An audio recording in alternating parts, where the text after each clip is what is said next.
नवाज शरीफ से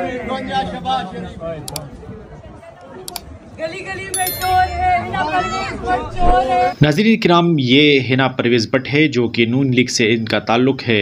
ये ख़ुसूसी नशस्त पर पंजाब असम्बली की मेंबर भी बनी थी और मरीम नवाज शरीफ साहिबा के करीबी समझी जाती है। ये नाज़रीन किराम, सियासी इख्तिलाफ अपनी जगह और होनी भी चाहिए। सियासी इख्तिलाफ में कोई हर्ज भी नहीं है और इख्तिलाफ राय रखना अच्छी बात है, लेकिन उस इख्तिलाफ राय को नफ़रत में तब्दील करना और फिर इतनी शदीद नफ़रत में तब्दील करना कि अपने सियासी मुखालिफ को सड़कों पर, बाज़ार में, चौक चौराहों पर शदीद तरीन किस्म की गालियाँ देना, मुख्तलिफ़ किस्म के जुमले कसना, आवाज़ें देना, और वो भी फैमिली के साथ या उनके अपने बच्चों के साथ, तो यकीनन ये लम्हा फ़िक्रिया है।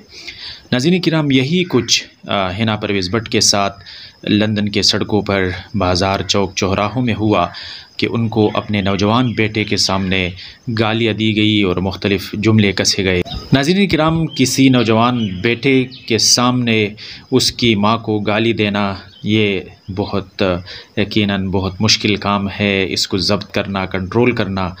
तो नाज़रीन किराम, मेरे कहने का मकसद ये है कि हमें इस कल्चर को रोकना होगा, इस रवैये को रोकना होगा। इख्तिलाफ़ राय रखने के साथ साथ हमें एहतराम और अखलाक का दामन हाथ से नहीं छोड़ना होगा, और इस जो गाली कल्चर है, गालम गलोच कल्चर है, इसको हमें तर्क करना होगा और इसको अब खैर बात कहना होगा।